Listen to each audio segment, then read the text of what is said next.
el viento patagónico, un lamento constante que arañaba los acantilados de piedra y se filtraba por las rendijas de las míseras chozas del asentamiento, parecía mimetizarse con el grito silencioso que se ahogaba en el pecho de Isabela. No era un grito de rebeldía, sino de una resignación que se había arraigado profundamente en su alma desde la infancia. Su vida, regida por las caprichosas olas de la alta sociedad de Buenos Aires, había sido siempre una jaula dorada, adornada con brocados y sonrisas forzadas, pero una jaula al fin. Hoy, sin embargo, esa jaula se había transformado en un calabozo helado y sin esperanza. La sentencia, como la llamaban sus padres con una frialdad que helaba la sangre, había sido pronunciada con la misma ligereza con la que se descartaba un vestido pasado de moda.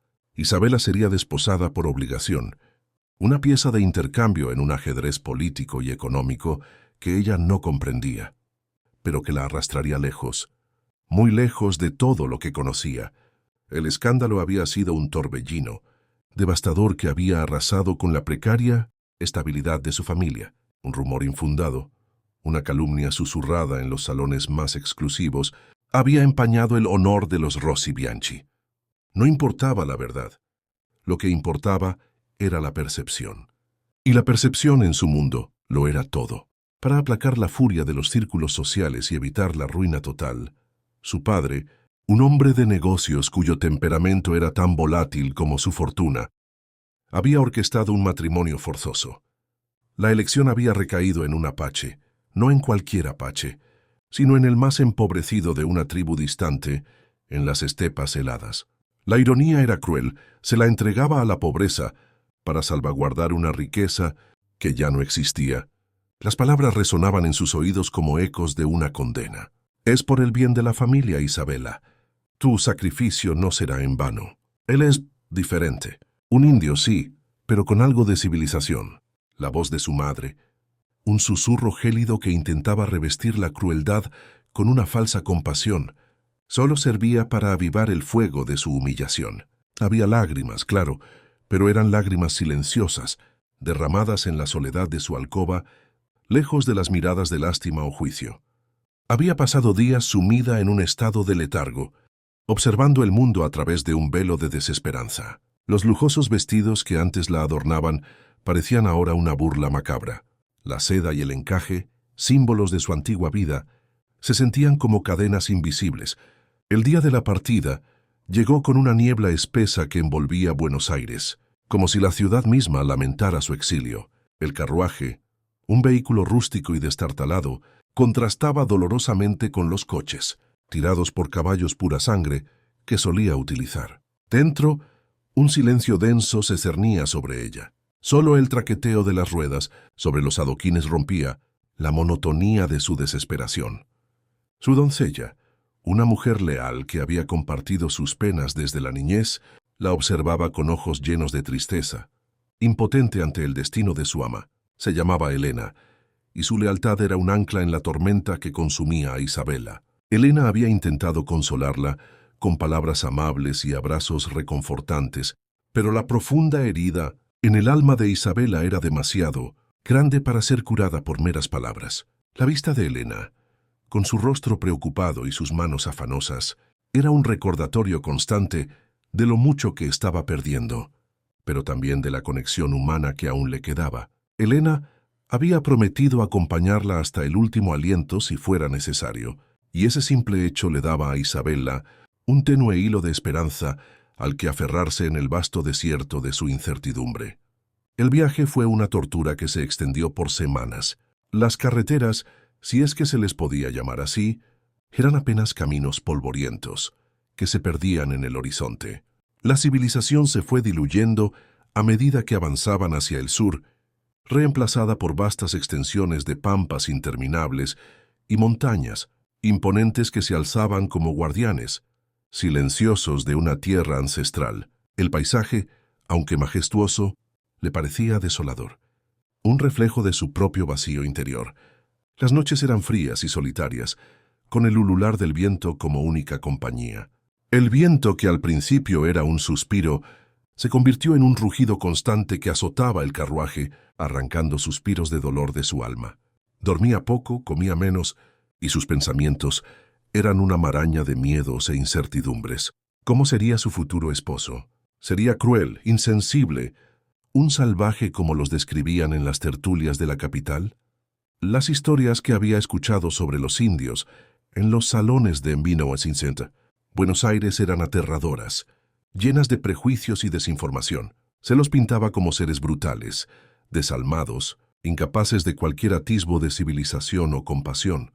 Isabela se esforzaba por no creer todo lo que le habían dicho, pero el miedo era una serpiente fría que se enrollaba en su estómago, apretando su corazón con cada kilómetro que la alejaba de su mundo conocido.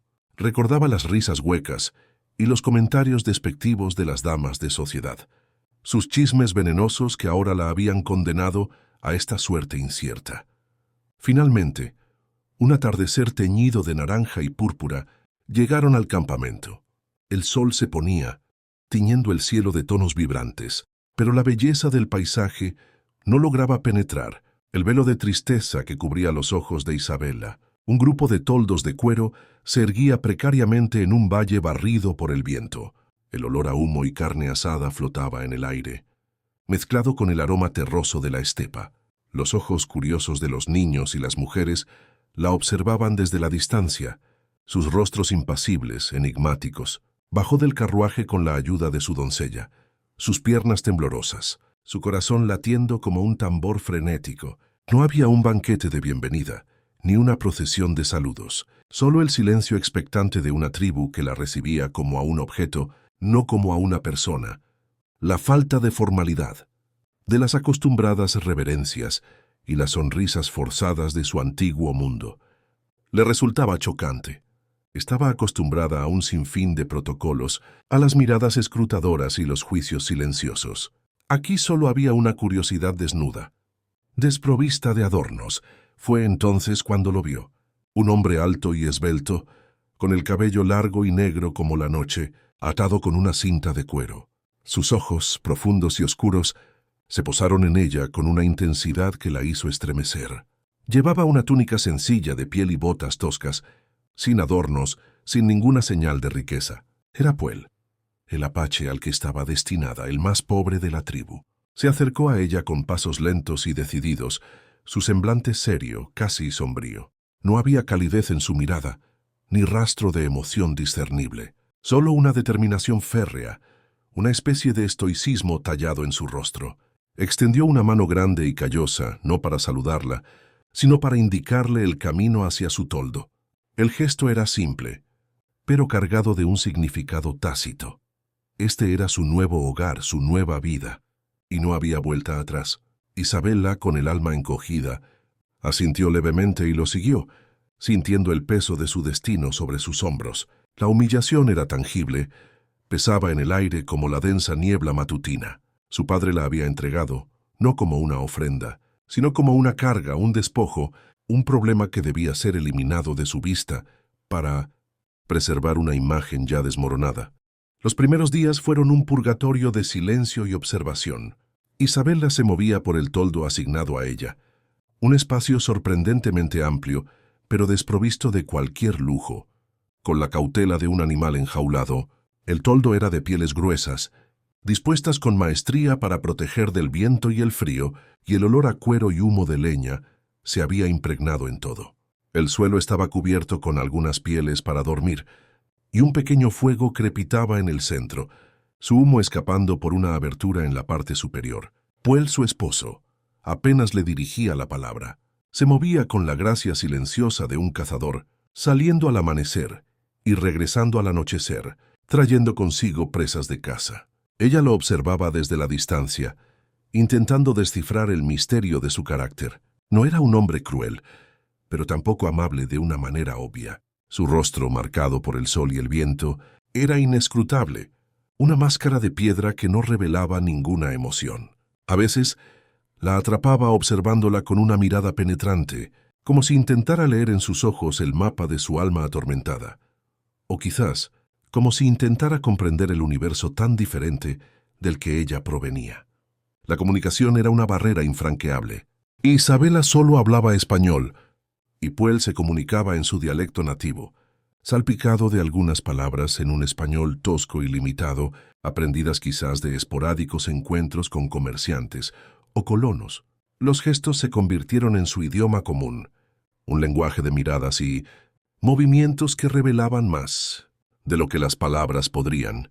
Puel le enseñó con paciencia estoica las tareas diarias, cómo encender el fuego con pedernal, cómo preparar las pieles para vestirse, o para los toldos, cómo recolectar las pocas hierbas comestibles que crecían en ese árido paisaje, cuáles eran venenosas y cuáles curativas. Sus manos delicadas, acostumbradas a los bordados y los libros, se ampollaron y agrietaron, pero ella no se quejó. Cada ampolla era una pequeña victoria, una señal de que no se rendiría a la desesperación. Se negaba a ser una carga, una debilidad. Estaba decidida a demostrar, al menos a sí misma, que no era tan frágil como la creían en su antigua vida.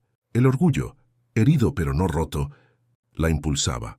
Un atardecer, mientras el sol se hundía en el horizonte, tiñendo el cielo de tonos carmesí y dorados, Isabela estaba sentada junto al fuego, intentando deshilachar unas hierbas secas para preparar una infusión, tal como le habían mostrado.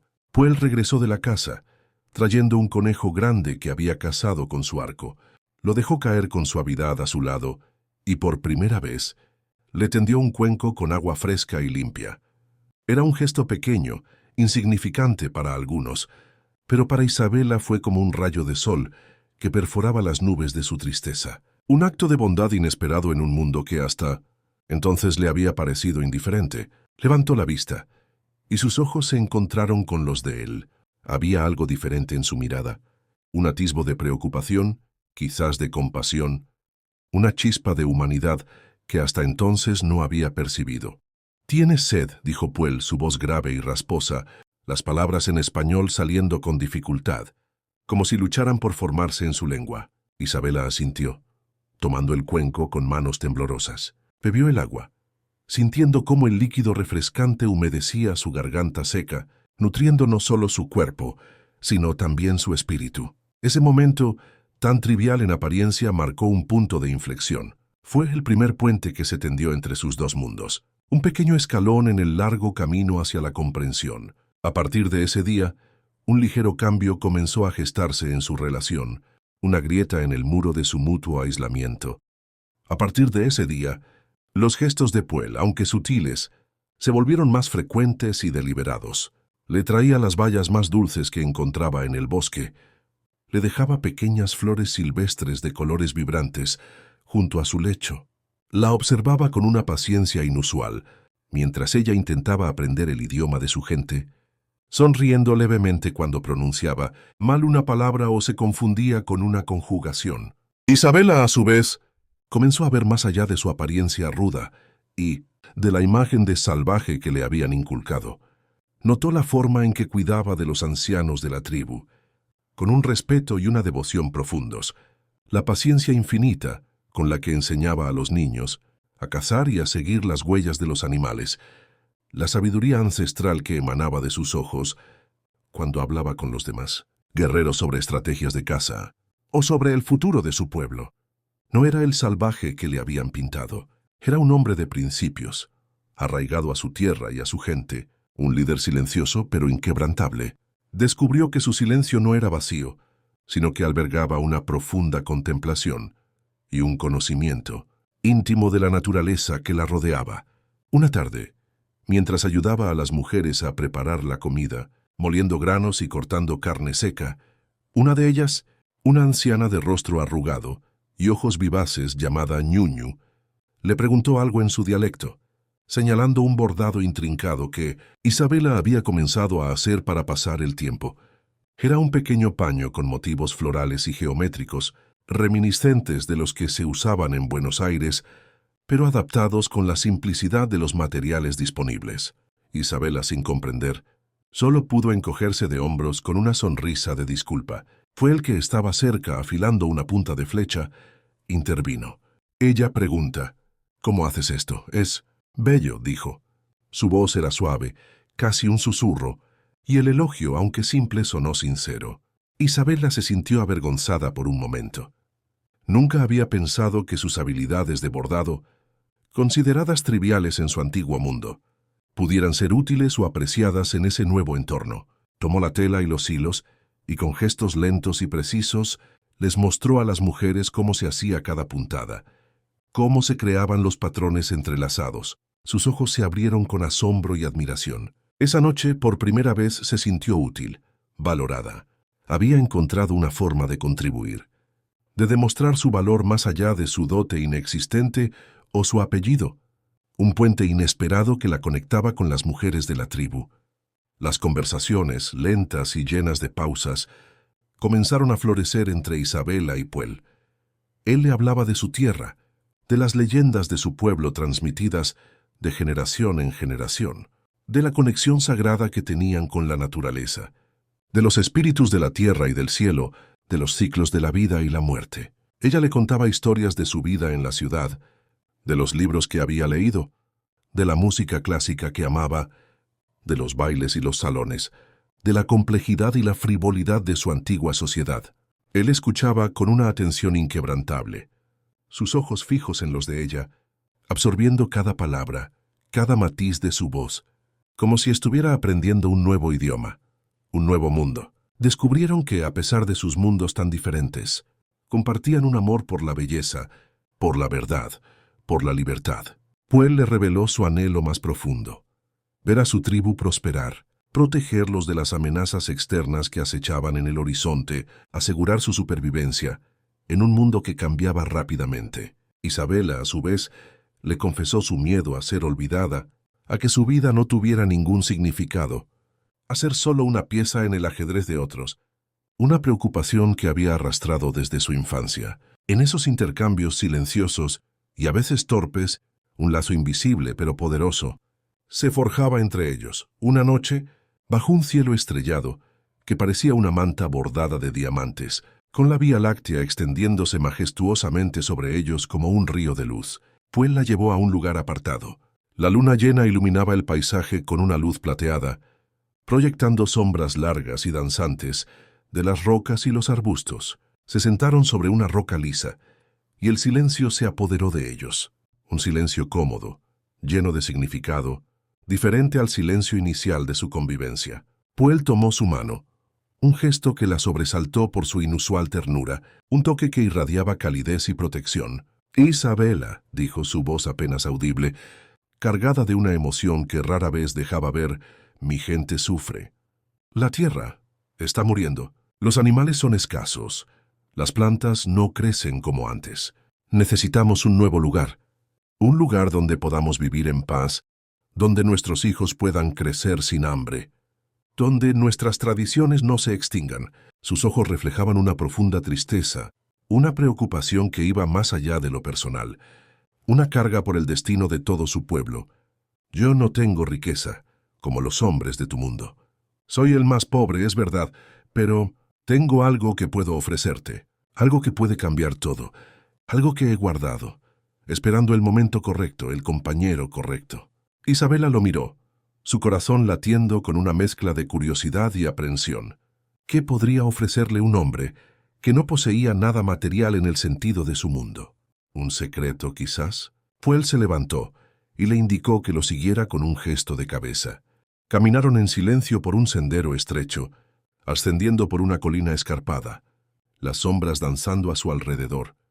El aire se volvió más frío a medida que subían, y el sonido del viento se intensificó, silbando entre las rocas. De repente, llegaron a una pequeña abertura en la roca, oculta por una densa vegetación, como si la naturaleza misma quisiera protegerla de ojos curiosos. Puel encendió una pequeña antorcha de resina y la guió hacia el interior de la abertura. Lo que Isabela vio a continuación la dejó sin aliento. Era una cueva, pero no una cueva cualquiera. Las paredes brillaban con un resplandor dorado, un brillo suave y cálido que bailaba con la luz de la antorcha.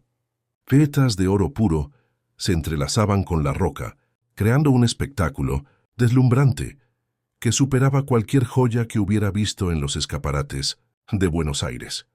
El suelo estaba salpicado de pepitas brillantes que reflejaban la luz de la antorcha, como estrellas caídas.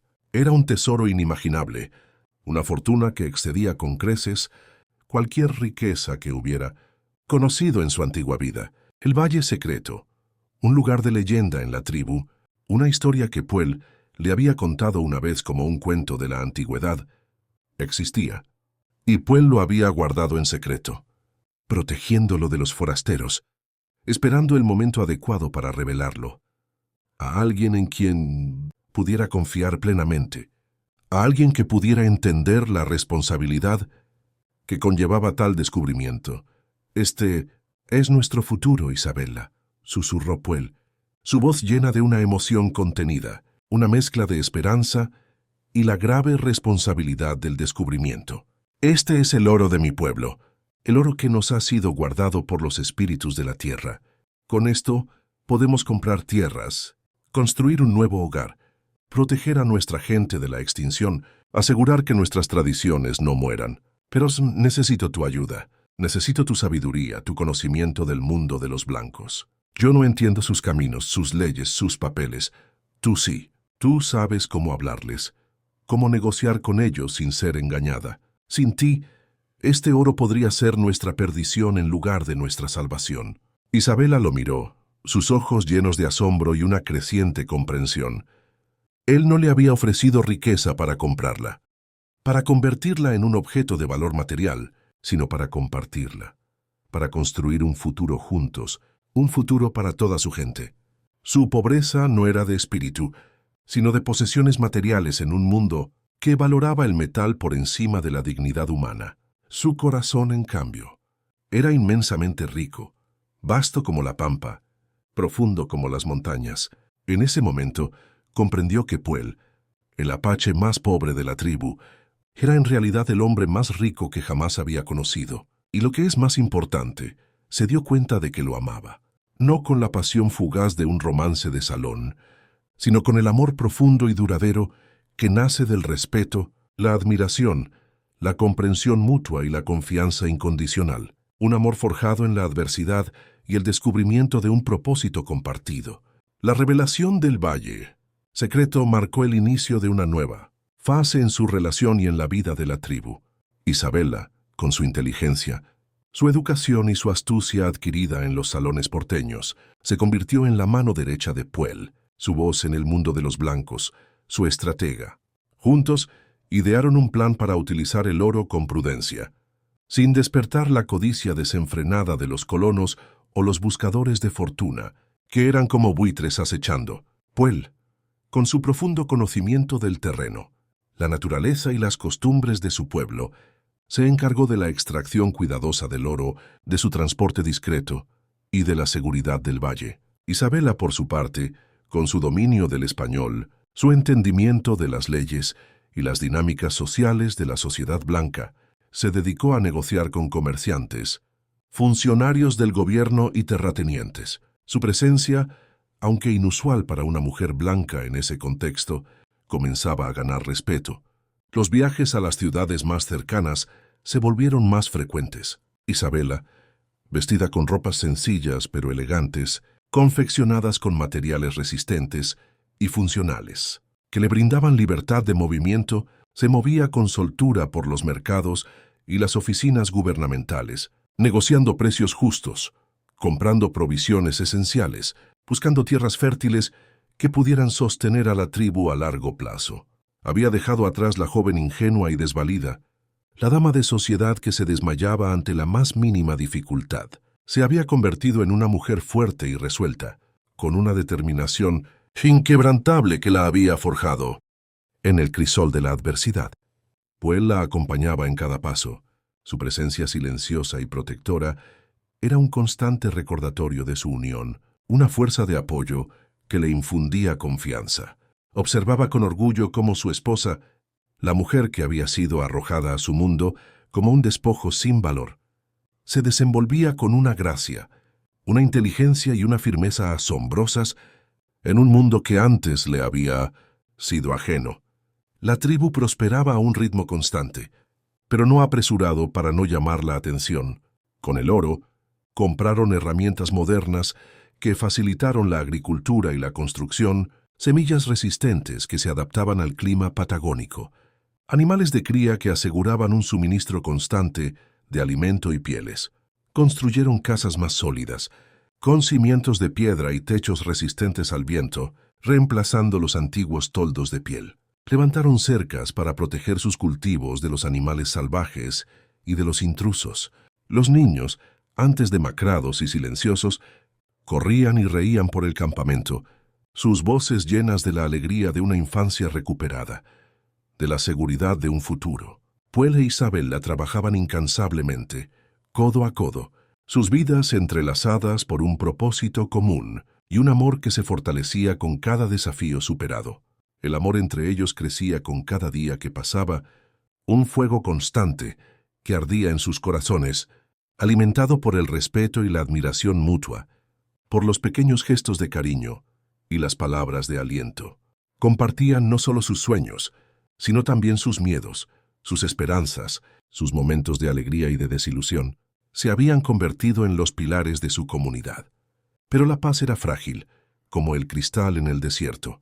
Los rumores sobre la repentina prosperidad de la tribu apache comenzaron a extenderse como un incendio forestal, avivados por la envidia y la ignorancia. No tardaron en llegar a oídos de un hombre despreciable, un terrateniente avaricioso y sin escrúpulos llamado don Gregorio Sarmiento. Don Gregorio, un hombre que se enorgullecía de su influencia corrupta y su crueldad despiadada, era el mismo individuo que había esparcido los rumores infundados que habían arruinado a la familia de Isabella y que habían provocado su matrimonio forzado. La ironía era dolorosa y amarga. Ahora, el destino los volvía a unir, pero en circunstancias radicalmente diferentes. Mientras Isabella había caído en desgracia por sus acciones, ahora ella se alzaba como una amenaza para su propia codicia. Don Gregorio, al enterarse de la riqueza de los apaches, vio una oportunidad de oro para saldar sus propias deudas crecientes y ampliar su ya vasto, pero precario imperio. Comisarios corruptos, hombres de armas sedientos de sangre y bandidos sin escrúpulos, todos ellos en la nómina de don Gregorio, comenzaron a merodear por los límites de las tierras apaches, sus miradas furtivas y codiciosas. La sombra de la avaricia y la violencia se cernía sobre el valle, amenazando con destruir todo lo que Puel e Isabella habían construido con tanto esfuerzo y sacrificio. Las advertencias llegaron a través de la red de espías de Puel, hombres y mujeres leales a la tribu que se movían con sigilo entre los asentamientos blancos, recabando información valiosa en los mercados, en las pulperías, en los susurros de los pueblos. Un ataque era inminente, lo sabían con certeza.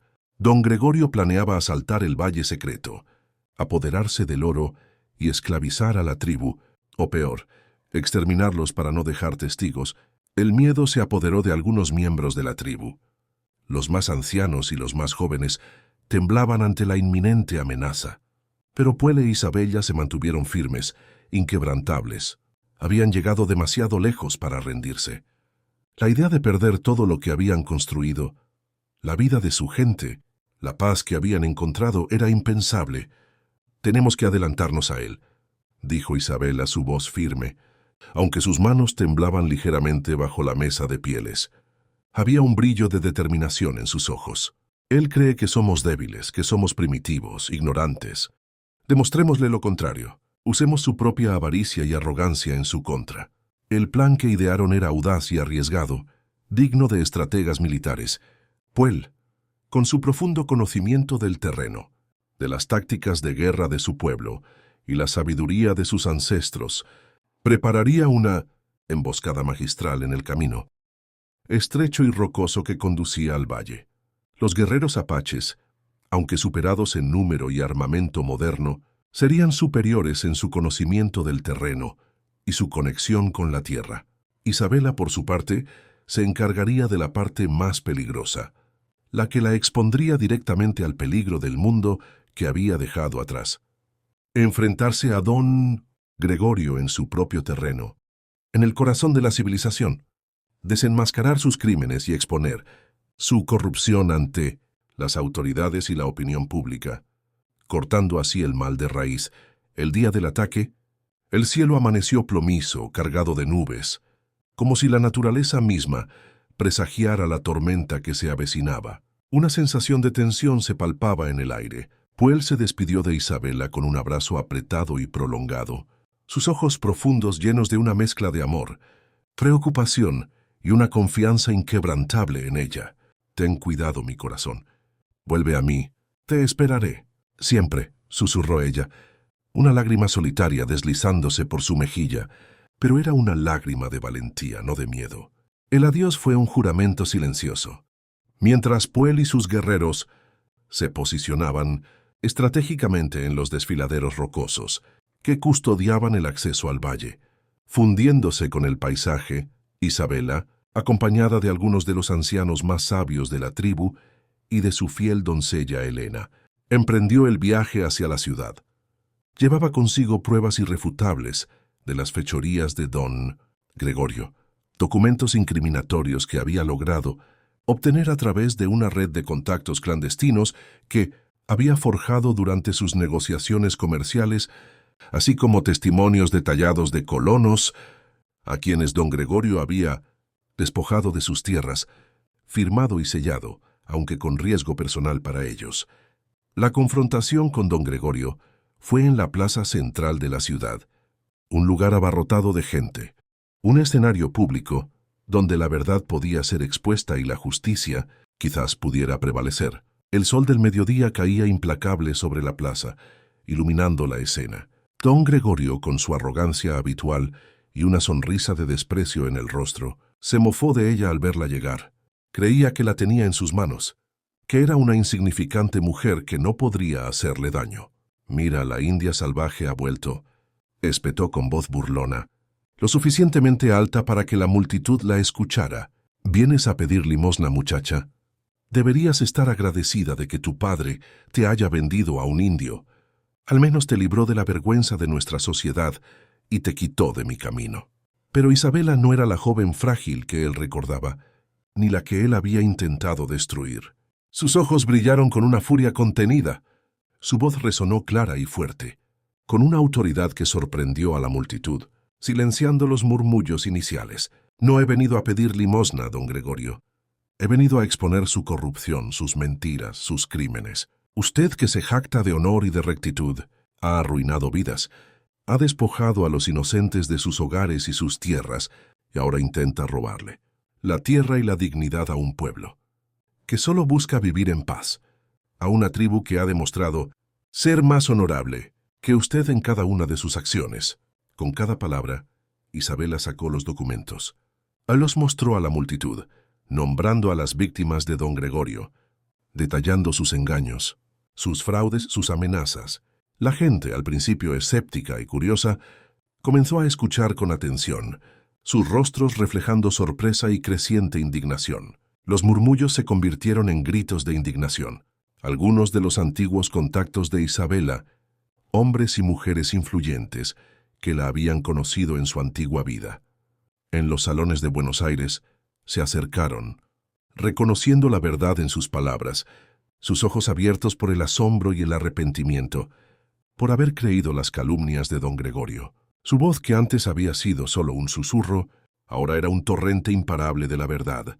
Don Gregorio, al ver que su fachada se desmoronaba y su reputación era hecha pedazos ante el pueblo, intentó huir, empujando a la gente para abrirse paso. Pero era demasiado tarde. La multitud, enfurecida por la revelación de sus fechorías y por décadas de abusos, se abalanzó sobre él exigiendo justicia. Los pocos guardias que lo acompañaban se dispersaron ante la furia popular, incapaces de contenerla. Las autoridades, avergonzadas por la complicidad con don Gregorio y temiendo un levantamiento popular, se vieron obligadas a intervenir y arrestarlo, no por la riqueza de los apaches, sino por los crímenes que Isabela había expuesto públicamente y que ya no podían ser ignorados. La noticia de su arresto se esparció como pólvora por toda la región. Mientras tanto, en el valle, la emboscada de Puel fue un éxito devastador. Los hombres de don Gregorio, confiados en su superioridad numérica y armamento, cayeron directamente en la trampa cuidadosamente planeada. Los guerreros apaches, con su conocimiento íntimo del terreno, su valentía indomable y su astucia milenaria, Los superaron en habilidad y estrategia. La batalla fue feroz, pero corta y decisiva. Los invasores fueron derrotados, sus armas confiscadas, y los pocos sobrevivientes fueron enviados de vuelta a la ciudad con un mensaje claro e inconfundible. El Valle Secreto y sus riquezas estaban protegidos por un pueblo valiente y una sabiduría inexpugnable. El mensaje resonó en las profundidades de la estepa. Los apaches no eran presa fácil.